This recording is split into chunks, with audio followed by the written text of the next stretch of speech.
So, Mike, your question was along the lines of what are the three most convincing pieces of evidence for the existence of God?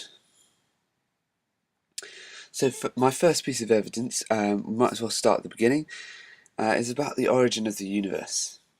Now, this line makes two real key points. First, that everything has a beginning and has something that caused it. It doesn't just come from nothing. Second, that our universe has a beginning. Thus, there needs to be some uncaused cause which started our universe. This would have to be this uncaused cause would have to be outside of time. It would have to be immaterial, and it would have to be certainly all powerful.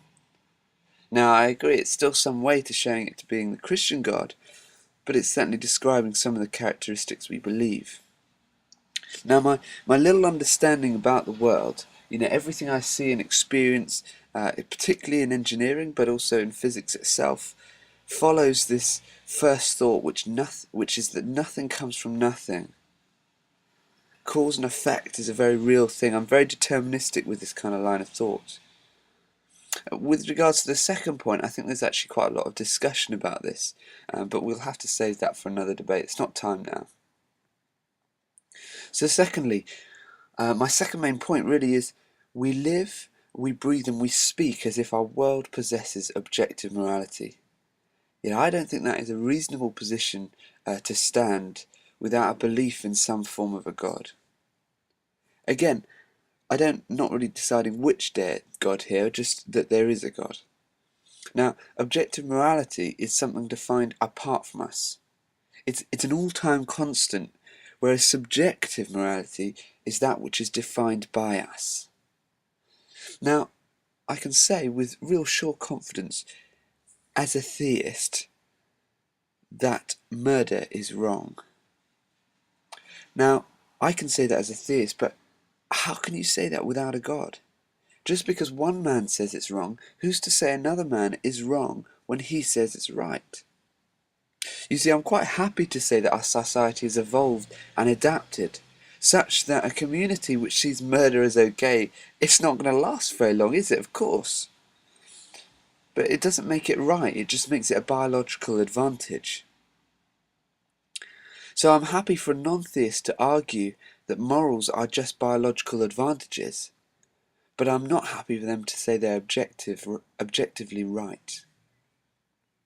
Otherwise, the sort of questions of, is a lion a murderer for killing a gazelle to eat?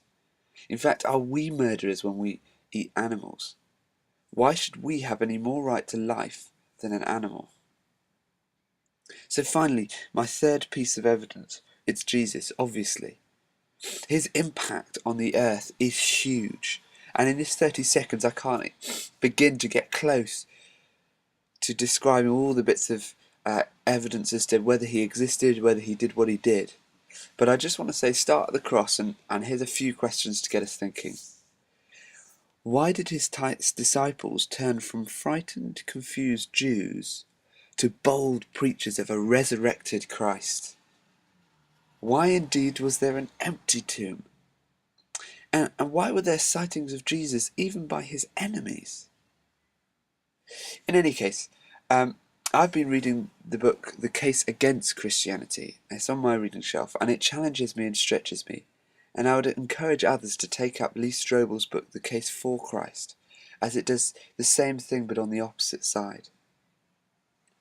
There are so many other arguments to put forward. I didn't talk about arguments from design, which I find very persuasive. Arguments about biblical prophecies, which I don't know much about. Arguments from personal experience, incredibly powerful if you've met God. And also arguments from the wisdom and consistency of the Bible, something very important to me, but not to others maybe. So in all this, please don't expect to put Jesus in this sort of modern day test tube and predict his qualities and then see what pops out and if it matches our predictions. We simply can't do it. We're looking back through 2,000 years of history and trying to make the best understanding of what happened then. I think there is evidence here to warrant an investigation. If you seek him humbly and ask the God who I think he say he is, he will show himself to you. You need only ask. It's a great question, Mike. Sorry I maybe ran over a few seconds, but I hope that's okay. I'd like to learn a little bit more about one of the above topics, morality. Do you believe there is an objective morality? How do you derive it? And whether or not you believe in this objective morality, how does your understanding about all of this help you tackle with up-to-date topical issues like whether we should be vegans or about animal testing or whether indeed a lion is a murderer for killing a gazelle?